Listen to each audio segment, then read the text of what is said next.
Yeah, I'll react to that, sure.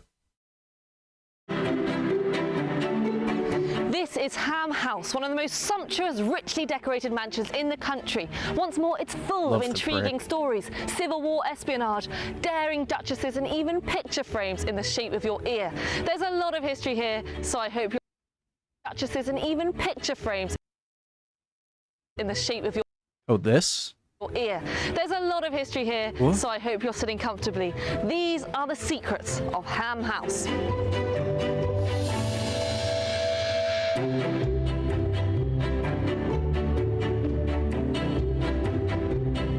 This might look like we're in the deepest countryside, but this is actually 10 miles from central London and just upriver from Hampton Court Palace.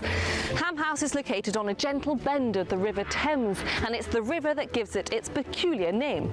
The house's existence was first recorded around 1150, and the name derives from the Old English ham, spelt H-A-M-M, which here meant the land in a river bend. Something new I learned. I just want to say, it's obviously beautiful property, River but it's like a 9 out of 10, right? But it could be an 11 out of 10 easily. I wouldn't want to take away from the historical look of it, but if you cleaned up the roof a bit, I'm not saying you have to do a fresh coat of white paint on every window pane, or whatever. And just the grass around it, if all of this looked like that beautiful grass over there, voice crack, and you just touch up the roof a little bit, this would look so freaking good. from Hampton Court Palace. Ham House is located on a gentle bend of the River Thames, and it's the river that gives it its peculiar name. The house's existence was first recorded around 1150, and the name derives from the Old English ham, spelt H-A-M-M, which here meant the land in a river bend. Interesting. Later on, in 1415, King Henry V acquired the manor of Ham up Kingston, which linked up the village here with the royal estate at Richmond upon Thames nearby. That grass is hurting Then my in soul. 1610, Ham House was built for Sir Thomas Vavasor, an Elizabethan courtier and Knight Marshal to James I. I feel like it took him a long time to... I feel like the ruffle might have looked pretty good, but I just imagine people wanting to one up someone else and just get a slightly bigger ruffle, neck ruffle, and then it just gets insane. And To James I. yeah, I'm not a big fashion person. I really don't care about clothes, to be honest, to a fault. I should care more. But I think fashion, or just the way people dress and put their hair, men and women throughout history, is fascinating, because it really, you can identify it, and then whenever you see it in a painting, you can get a better idea of when that is without having, a plaque with the date on it. So yeah, I'm not a big fashion person, but in history, I think it's pretty cool. Then courtier and Knight Tells a Marshal story. to James I. But in 1626, it was given to a man called William Murray by the king at the time, Charles I. Now, William and Charles were good friends. They grew up together and were educated together. So it's no surprise that when the Civil War kicked off, the Murrays were loyal royalists. Look at this lead bust. That's King Charles I, and you'll notice he has hair long on one side and short on the other.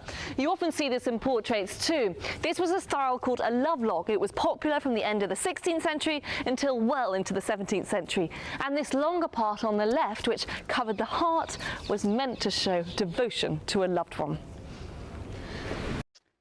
See, that's interesting. But whenever I see this, style mustache and goatee, the name that comes to mind is Gustavus Adolphus from Sweden. Until I don't know well why, into the just 17th stuck. century. And this longer part on the left, which covered the heart, was meant to show devotion to a loved one. And look here at the front door. It's got the Latin words Vivat Rex, which means long live the king. A pretty big statement in those Civil War years.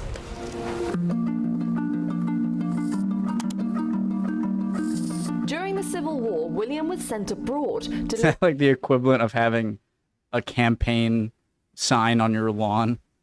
Just to be like, yeah, okay, maybe that's not a great comparison. During the Civil War, William was sent abroad, delivering top-secret messages for the king and visiting the great courts of Europe on Charles's behalf. Meanwhile, his wife Catherine stayed behind and held the fort. Look at this detail on the fireplace of the Great Hall. These sculptures may appear to be the Roman god Mars, the god of war, and Minerva, the goddess of wisdom, but actually it's thought that their faces are based on William and Catherine Murray themselves. Quite a bold statement with which to greet your visitors. When Charles II was restored to the throne in 1660, the Murray family were rewarded for their loyalty with a pretty big lifetime pension. Guys, would this have been a wig or no? Because if not, if that's his real hair, that's kind of impressive. The Murray family were rewarded for their loyalty with a pretty big lifetime pension. And with all this cash flowing in, they extended the house and redecorated it with no expense spared. So you know that Ham House was built in 1610, but it was then extended and remodeled in 1672. So it represents two distinctly different architectural styles from the 17th century. The first phase, which you can see in the main house, was in an... The further I think back in time, the harder it is, or the less significant, you know, a lifetime's period seems to be. Like what she mentioned right there is kind of what I'm adding on to. It's like when you go to, you know, 2000 or 1930, let's say 70 years or something, 1930 to 2000, that seems like a more significant time when I first think of it than when I think of like 300 BC to 230 BC or 330 to 400. Do you know what I mean? It like that 70 years was just as significant, or it was just as long as the 70 years in the 1900s. That sounds super obvious, but you get what I mean, I think. Early Jacobean All right. English Renaissance style. The second phase to the south, The first phase, which you can see in the main house, was in an early Jacobean English Renaissance style. The second phase to the south is loosely based on a classical style introduced from the continent by the architect Inigo Jones. The renovation was also important because it was, along with Whitehall Palace nearby, one of the very first installations of sash windows in this country. These are the ones which could slide up and down. This was a French invention which was refined with weights and pulleys here in England and then became commonplace in Georgian and Victorian architecture. So would they just have Now, during the Commonwealth, the Murrays played a pretty Swinging. risky game. Elizabeth Murray was the lady of the house at the time. windows? Sorry, I can't finish it. Now, during the Commonwealth, the Murrays played a pretty risky game. Elizabeth Murray was the lady of the house at the time, a pretty formidable, brave character. Whilst she towed the line and became good pals with Oliver Cromwell's daughter, Betty, she may have also been a member of a secret royalist society, the Sealed Knot. This might just look like an ordinary chest, but actually there's a secret cavity inside which covers layers of secret drawers made for holding letters. Elizabeth Murray was entrusted with carrying coded correspondence.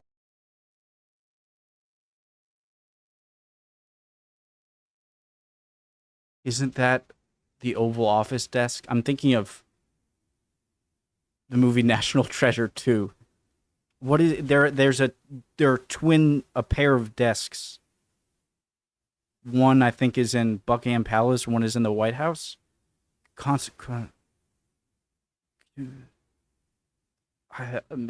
Maybe that was just made up in the movie. To the exiled supporter. Elizabeth Murray was entrusted with carrying coded correspondence to the exiled supporters of Charles II.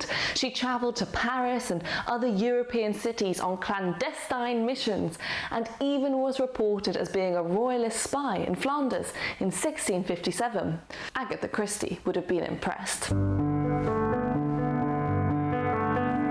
To learn more about the people who lived here, I was Agatha Christie definitely sounds very familiar, but I can't put a face or what she did. I can't think of it. By the National Trust. More about the people who lived here. Ooh, I love the I was walls. taken behind the scenes by the National Trust curator, Dr. Hannah Maudsley, to see some precious objects from the National Trust collection. So these are some of the treasures of Ham that we can't always have on display because of their fragility and importance to the story here. So I'll start with this one. This is a Book of Common Prayer.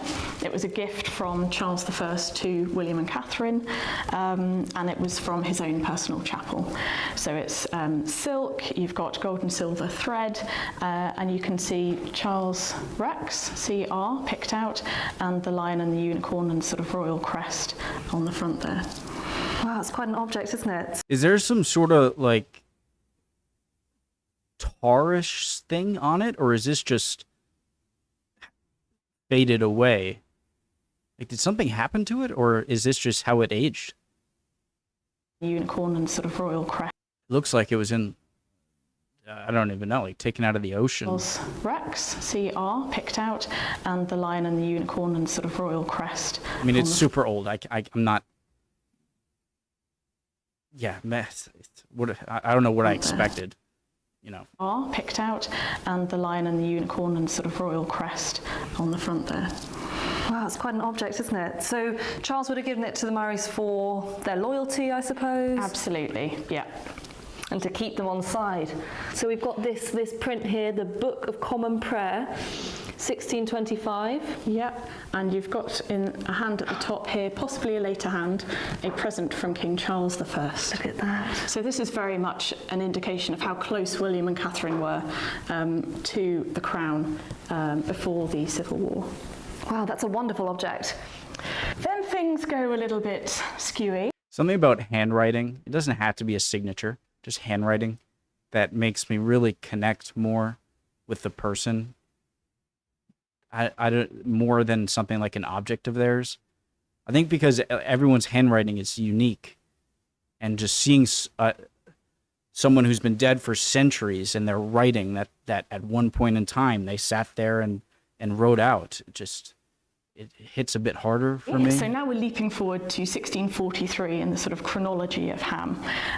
This is a letter signed by members belonging to the Committee of Sequestration for Surrey, and this is basically a letter indicating the threat that Ham was under, the threat of confiscation because they were royalists in a parliamentarian world.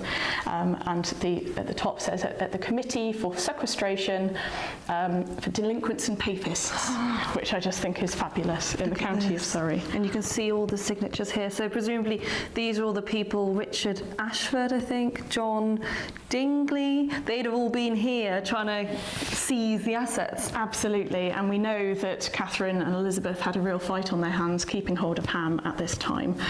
And what's this? I've been desperate to hear what this is. So, It's in moments of time like this that I find professionally wrote out. It's like, how do I say this? Times in history where there's like a civil war and a giant switch of power where there are now people who are still in the country who aren't in charge, and being written a letter that in peacetime before the Civil War, I'm sure had probably seemed less biased, and you know what I mean? Like you won the war, you can just go there and take it. And just the fact that you actually wrote out like professionally, like cease and desist, or you owe this much, whatnot. I'm sure they want to appear as, but I mean, just go take it. I mean, why even justify it with anything. It's like we're in charge now. Give us your stuff. Leaping forward again, this is a teapot that belonged to Elizabeth. So this is a Chinese teapot. It's a Chengzhou teapot. Tea drinking is really new in the country at this point.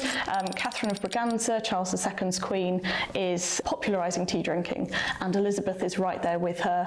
She's part of that royal circle, inner circle. Again, it illustrates that closeness with the crown. In the 17th century, there was an object which was a real sign of wealth. It was a rare and highly valued exotic Pineapple. item, the pineapple. This painting shows King Charles II receiving what is thought to be the very first pineapple ever grown in this country. And presumably, not long after that, was the first ever pina colada. It is so crazy how all of these things are just like we take for just grocery store, boom, right there. It's not in season. Who cares? We imported it, and just here it is. And this, oh my God, life was different for sure. Sometimes when you come to large stately homes or palaces from the 17th century onwards, perhaps Blenheim Palace or Versailles, you might notice that there are a set of doors all lined up so you can see along the entire width of the house. This feature is called an enfilade, and it was supposed to connect up all the important staterooms, a kind of precursor to the corridor, whilst also keeping the natural light flooding in.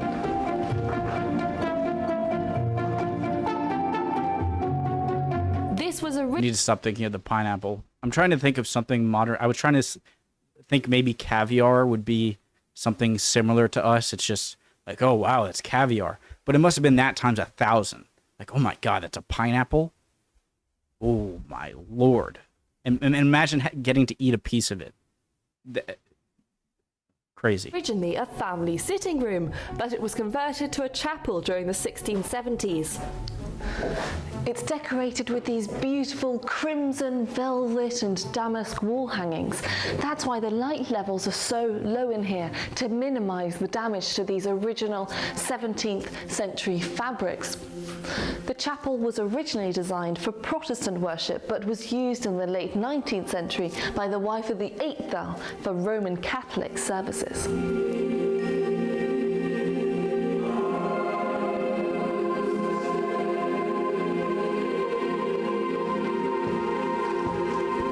This staircase was created in around 1638, 1639.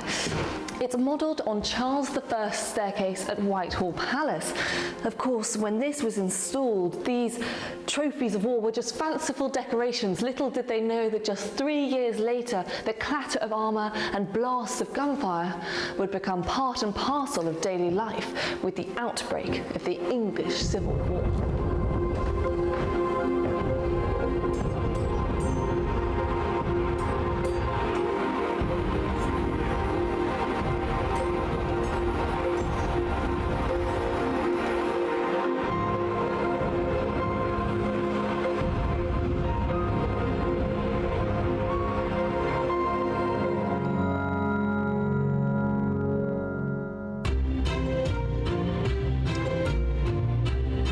This is the North Drawing Room, full of incredible tapestries. 1 second, guys. Be right back. Okay, sorry, guys. Continue. This is the North Drawing Room, full of incredible tapestries, but I'm more drawn to these swirly columns on the fireplace. These helical columns, characterised by this spiralling, twisting. What? Of the Empire. What happened? Helical columns, characterised by this spiralling, twisting, corkscrew-like shape, became popular in the Baroque period. They are called Solomonic columns. The name emerged. I've looked up Baroque, and I've been told in the comments about 5 times, and I forget again. Because Okay. it was thought that they are called We're Solomonic doing it again. columns. All right, The name- just Baroque, relating to or denoting a style of European architecture, music, and the the art of the 17th and 18th centuries that followed mannerism and is characterized by ornate detail. So what's the difference between Gothic and Baroque? Oh, like the palace. So Baroque is more fancy, and Gothic is just more imposing, right? Okay, I think I. Okay. Name emerged because it was thought Baroque, fancy, Gothic, scary, intimidating. Got it. that there were columns such as these on the Temple of Solomon in Jerusalem, which was destroyed by the Babylonians in the 6th century.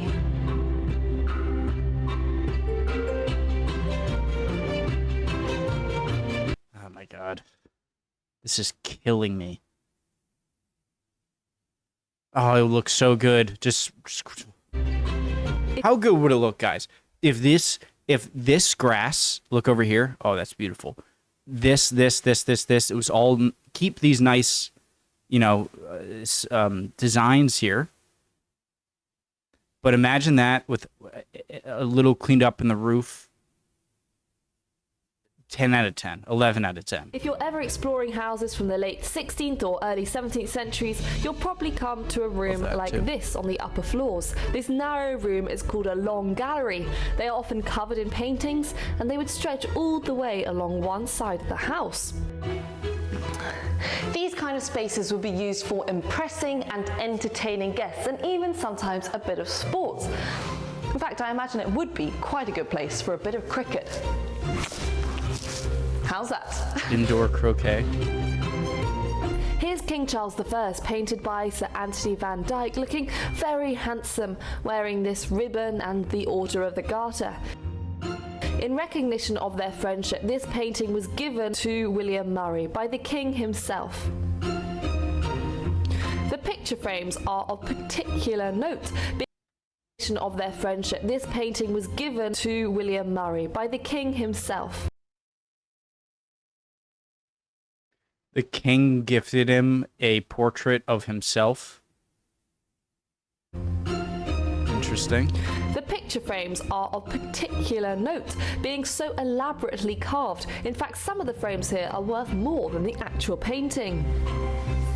They are in the auricular style, which means literally of the ear, because of these strange, undulating, slithery and boneless forms. It's been compared to a conch shell or even the inside of your ear.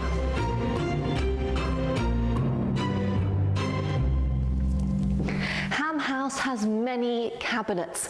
Although cabinets and chests have been used since Roman times, they really came into prominence and they became valued in the 16th and 17th centuries in their own right. They were status symbols that a wealthy family would aspire to own. Ham's collection includes examples of marquetry, lacquer and inlay, collected in their own. This sort of face on it, I think is, unless I'm confusing it with something else, but is a super old concept of, like, back to Babylonian, Sumerian stuff, of just like a scary face. I don't know if I'm making a connection here that isn't there, but own right. They were status symbols that a wealthy family would aspire to own.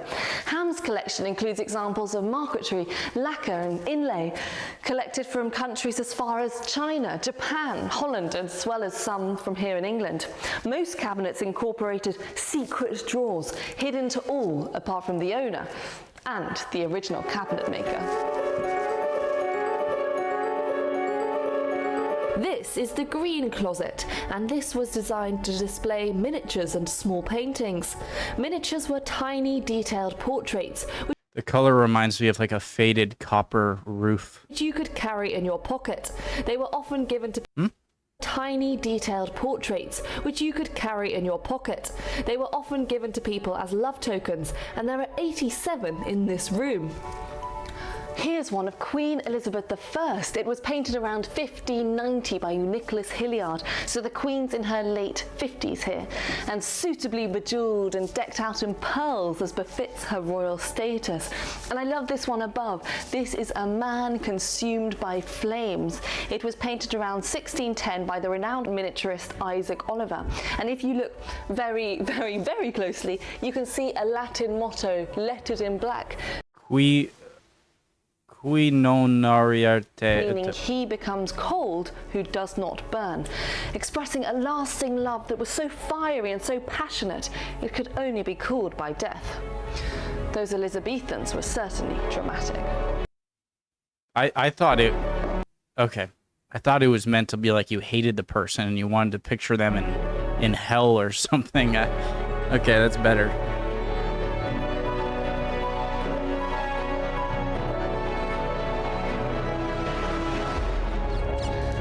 We managed to make it up to the roof of Ham House.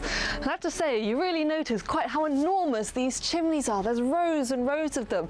And that really reflects how many fireplaces are downstairs. And the rooms up here, these would have been the bedrooms of the servants. They don't have great views, mainly looking out to the base of the chimneys or looking out on each other. And that's because the best views were out onto the grounds, which would be reserved for the family. Better than nothing, I suppose. And If there's anything I like other than nice grass, it's a nice spiral staircase. All the way at the bottom of the house is the Duchess's ensuite bathroom. And this is Like, if I could design like a dream house, absolutely one of the things that I would incorporate is at the top of the house, a small like wooden or metal, a small spiral staircase like this up to a cupola. You know what a cupola is? Or maybe it's like a small little at the very tip top of the house where it has like nice little benches and glass on all sides where you can go like in a storm and look out or read a book while rain's pouring down. That just where it needs to Elizabeth happen. Murray used to relax and unwind. Now, when the Duchess came to bathe, she had rather a good setup. She had this large round bathtub, and then, if she could, she'd get into this strange cotton cloak-like garment, which had a hole in the middle so she could put her head in. This was so that her hair, while she was bathing, wouldn't get wet. Then she'd sit on this little stool in the middle, and she would wash her body, maybe steam her body, and there'd be all sorts of ladies' attendants around her. And then, if she could ever get out of this, she escaped the tent, she'd come over here, she'd lie down, and she'd have all sorts of scented oils rubbed on her body, a lot of TLC, I imagine. And then after that, she would come over to this door and return to her chambers through this private staircase. This TLC, tender Very love affair. civilized. Wait, what? Come over to this door and return to her chambers through this private staircase. Oh, I love it. Love it. Case. Brings me joy. Very civilized. And I come over love here this bathroom. Oh my to this god. corner. I love these tiles. Here we've got one with a dragonfly, and then there's a dog with a cauldron stuck on its head. And even down here, a bird on a turnip. The decoration isn't quite so fancy This house just keeps getting better. here. This corridor is lined with leather buckets. Look at this strange decoration in the West Passage. All of these I gotta stop pausing at bad moments. The decoration isn't quite so fancy here. Oh, just for decoration. This corridor is lined with leather buckets. That's just Look at decoration. this strange decoration No in purpose? the West Passage. All of these buckets hung up near the ceiling. Well, these were fire buckets, and they would have been filled with sand. And of course, before the advent of piped water, these would have been the only preventative device in the case of a fire. These are the great kitchens of Ham House, where there have been no doubt thousands of delicious meals prepared over the years for the likes of Catherine of Braganza or other dukes and earls. But if you look under the table, there's this wonderful little detail. This is a bed, and it would have been here for a child servant. They would sleep under here overnight to keep an eye on the fire behind and make sure it didn't go out. And also, in case there were A child servant? any intruders. It's cozy. This is the most important room of the house. This is the beer cellar, and it's filled with... Well, I'm sure at the same time period or later, America was doing much worse things. I'm like, Britain. But then I remember we had literal slaves over here. There's barrels, there's a cart, there's even an enormous cauldron over there. But I love this detail. Of course, beer was in hot demand, even from people outside the house and servants, so they had to be careful that it wasn't nicked. And so they kept it behind these cupboard doors, and they put the family seal on the door to ensure that it hadn't been broken into. And that's what you can see here, these remnants of red. This is the dairy. It's in a smaller building separate from the main house. And in this room they would have made cheese, cream and butter. And actually the lady of the house would have had a go herself. That's why it's so decorated in this way. But I love this detail. If you look under the table, these table legs of cast iron are actually in the shape of a cow's hooves.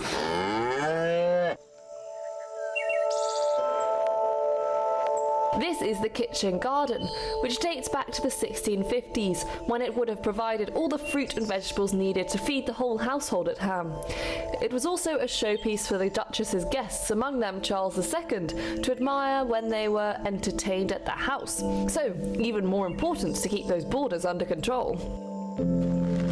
It's no surprise that Ham House impressed people over the years. In the 19th century, the great landscape painter Constable visited. He was fascinated by the house's atmosphere, writing in 1834, "It seems as if its inmates of a century and a half back were still in existence, and that on opening the doors, some of them would appear." A ghost? Luckily, Ham House escaped bomb damage during the Blitz of the Second World War, although it wasn't kept in great shape. It was recorded in 1943 that the grounds are indescribably overgrown and unkempt. I passed long ranges of derelict outhouses. The garren is pitted with bomb craters around the house, from which a few windows have been blown out and the busts from the niches torn away.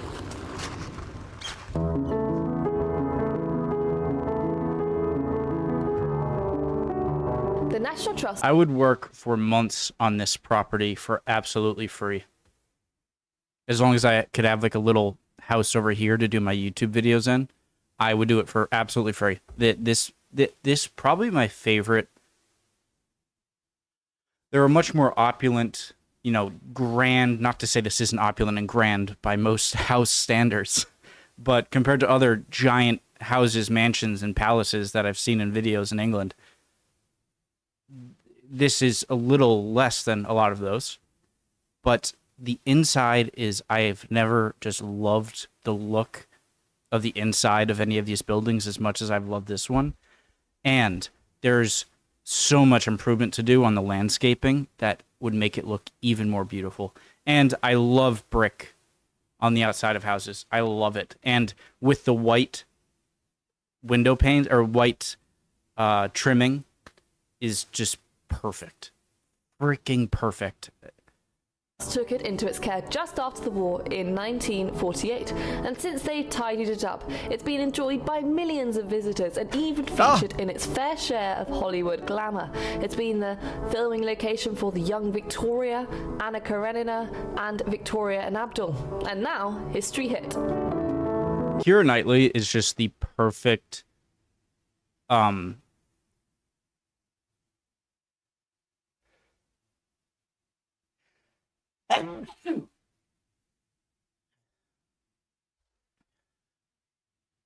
bless you. Excuse me.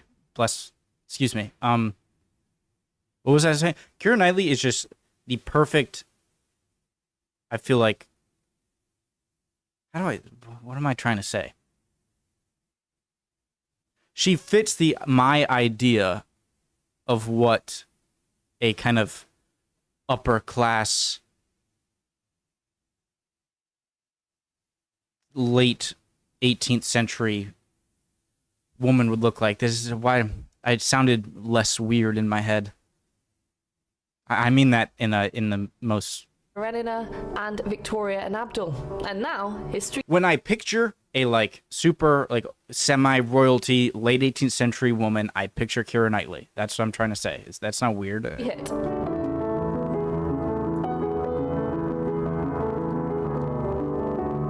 So there you have it. Those are the secrets of Ham House. Thanks so much for watching.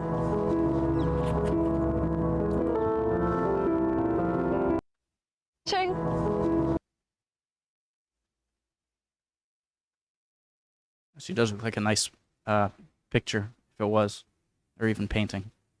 Yeah, loved it. Love y'all. She's a great hostess. I love her on these. All the History Hit hosts are just fantastic.